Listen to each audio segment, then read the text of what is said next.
श्री स्वामी समर्थ, श्री स्वामी समर्थ, श्री स्वामी समर्थ। यार काय बोलत असतील या आतमध्ये? झालं असेल का यांचं सॉर्ट आउट? मी एक काम करते, मी बघून येते। तेजा थांब, हे बघ असलं काही करू नको, त्यांना स्पेस द्यायची असं ठरलंय ना आपलं। अगं हो ठरलंय का, पण माझी क्युरिओसिटी मला गप्पाने बसू देते। मला खरंच मला जाणून घ्यायचं आतमध्ये काय चाललंय। मला सांग, दोघांमध्ये सॉर्ट झालं असेल ना? हा म्हणजे तेवढं बोलले असतील ना दोघं जण, एकमतावर आले असतील ना? तेजा शांत हो, सगळं छान होणार आहे। हो हे बघ, आत्ता असे मस्त हसत हसत बाहेर येतील दोघे जण। अरे फुल हे मनोज ए मनोज, अरे मनोज, काय बाहेर का आलास? अरे काय काय झालं? मनोज भाऊजी काय झालं? तुम्ही अपसेट दिसताय खूप। मनोज, आतमध्ये सगळं ओके ना? नाही म्हणजे तू थोडं डिस्टर्ब्ड वाटतोयस। अरे काय झालं सांग ना। मनोज, मनोज भाऊजी, अरे अरे ए असं काय तावातावाने का निघून गेला? आत काहीतरी सिरियस मॅटर झालं वाटतं। एक मिनिट, वल्लरी आत एकटी आहे, चल चला। गॉड, चल चल लवकर चल।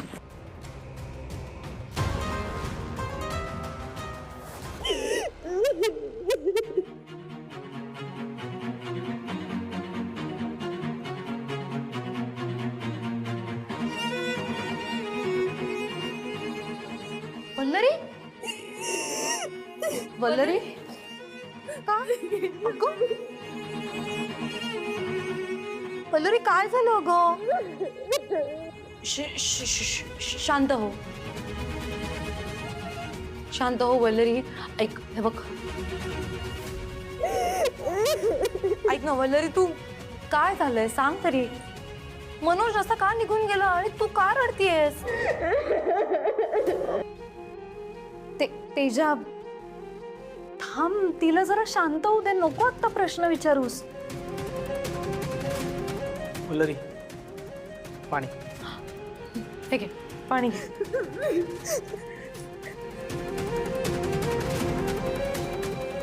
शांत हो।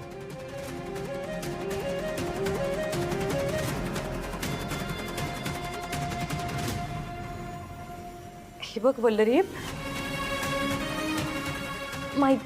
माहिती आम्हाला की मनोज जसा निघून गेला ना ते बरोबर नव्हतं, असं निघून जायला नको होतं त्याने। पण ऐक ना, नेमकं काय झालंय ते तरी सांग। तू सांगितल्याशिवाय कसं कळेल आम्हाला, है ना? सांग। एक्झॅक्टली, तू जर बोललीच नाहीस तर आम्हाला कसं कळणार आहे?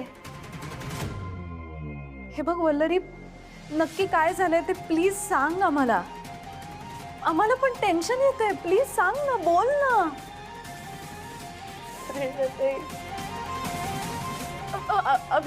आम्ही दोघे जण छान बोलत होतो। मी त्यांना सांगितलं की आपण आपल्यातले प्रॉब्लेम सॉर्ट करूया। ते समजून घेत होते, ऐकून घेत होते माझं। त्यांना एक फोन आला,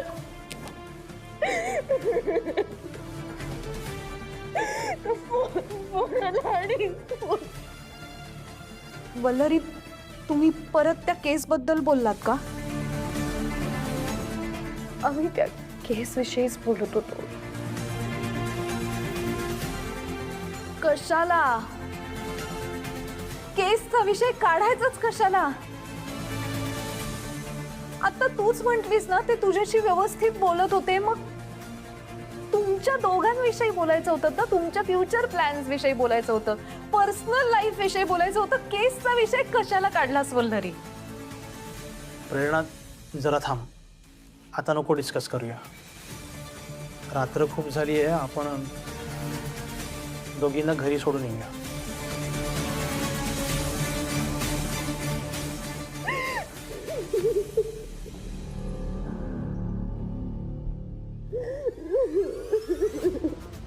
वल्लरी अगं,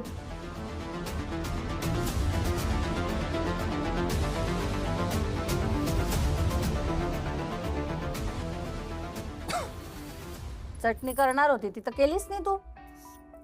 जाऊ दे पुष्पे, तू बी जेवायला बसी घे ना। बसले असते हो, मनोज आणि वल्लरी यांना पोचले ना अजून। भाऊजी, मनोज भाऊजी, आला तुम्ही? वल्लरी, वल्लरी कुठे आहे?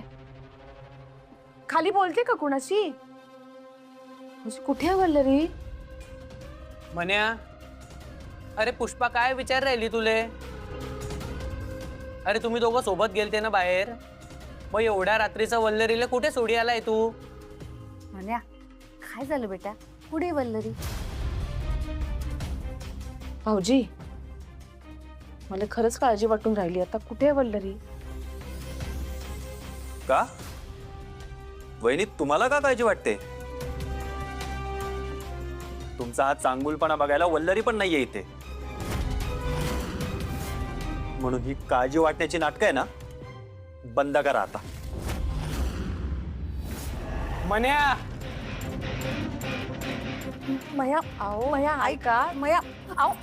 तोंड सांभाळून बोला म्हण्या. वहिनी येते तुझी. तुले तुझ्या बायकोला मुठीत ठेवता आलं नाही म्हणून माझ्या बायकोवर राग काढी राहिला का तू? हे बघ दादा, गप्प बसा तुम्ही दोघं पण. सतत एकमेकांच्या अंगावर धावून जाणं गरजेचं आहे का? आई, मग तू या मन्याला सांग. पुष्पा या घरासाठी दिवस रात्र राबते. तिला कोणी एक शब्द पण बोललेलं मी सहन करणार नाही. मया, गप्प बस. म्हणे, तो माझा गुणाचा ग नवरा. आज ना खऱ्या नवऱ्यासारखं वागलाय तुम्ही. तुमची तर ना मीठ मोरीने दृष्ट करायची वाटते. खरंच बाई. पण आता यापुढे ना असंच वागायचं, कळलं? बाई बाई बाई बाई, बरं आलं बाई मला नुसतं. वल्लरी, वल्लरी, आलीस तू? ये ये ये. अगं मनोज भाऊजी केव्हाचेच आलेत.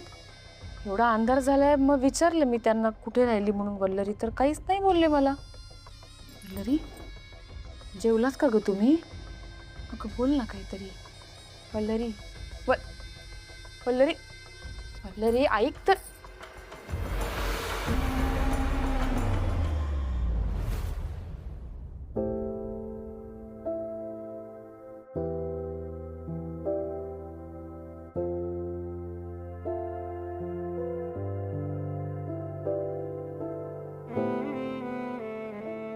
हे बघा, मला असं वाटतं आता आपण बोलायला हवं या विषयावर. कॅफेमध्ये सुद्धा आपलं बोलणं अर्धवट राहिलंय. नेमकं काय झालंय? कॅफेमध्ये झालेल्या बोलण्यावरनं मला इतकं तर नक्कीच समजलंय की तुम्हाला मला मनापासून डिवोर्स नाही द्यायचा आहे. मग काय झालंय नेमकं? कोणाच्या सांगण्यावर न करताय? कोणाचा फोन आला होता तुम्हाला तेव्हा? एक मिनिट प्लीज थांबा. काय चाललंय तुमचं? का असं वागताय तुम्ही? बघा, या विषयी आता आपण बोलायला हवं. कोणाचा फोन आला होता? नेमकं काय घडलंय? का वागताय तुम्ही असं? ठीक आहे, नाही बोलायचंय का तुम्हाला? नका बोलू.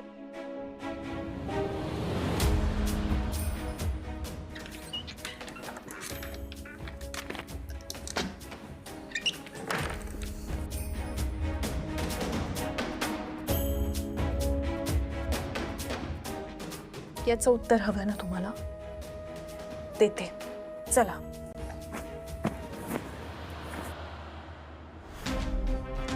सासूबाई, वहिनी, महेंद्र दादा, मला तुमच्याशी महत्वाचं बोलायचंय. गेल्या काही दिवसांपासून आमच्यामध्ये या डिवोर्स नोटीसवरून वाद सुरू आहेत. आमच्यामध्ये डिवोर्स नोटीसवरून वाद होतील असं मला वाटलं नव्हतं.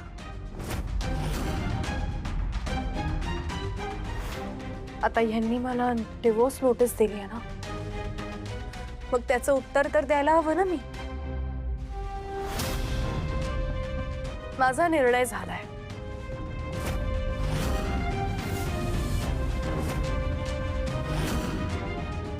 पल्लवी,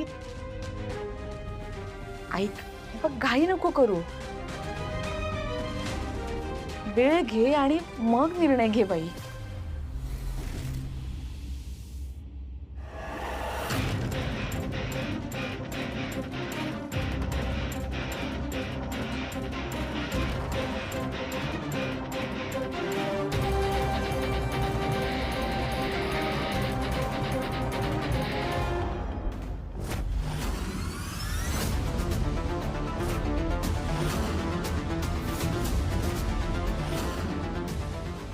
वल्लरी,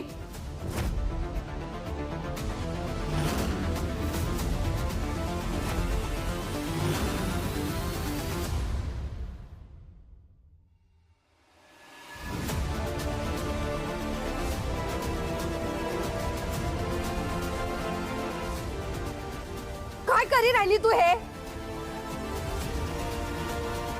आता या डिवोर्स नोटीसची जी अवस्था झाली आहे ना,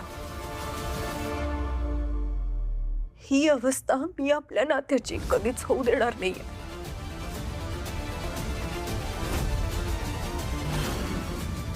याच जन्मात कर, पुढच्या 7 जन्मात सुद्धा मी तुम्हाला डिवोर्स देणार नाहीये.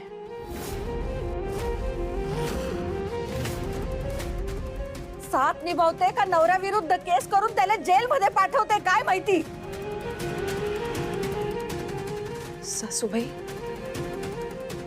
याची काळजी तुम्ही नका करू, कारण मला माहिती आहे, माझी खात्री आहे, या केस नंतर आमचं नातं अजूनच घट्ट होणार आहे.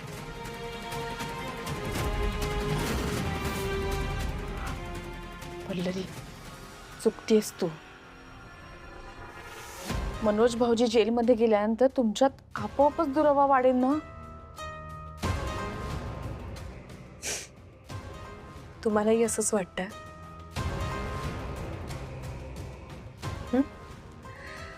आपल्यामध्ये दुरावा येईल असं तुम्हालाही वाटतंय का?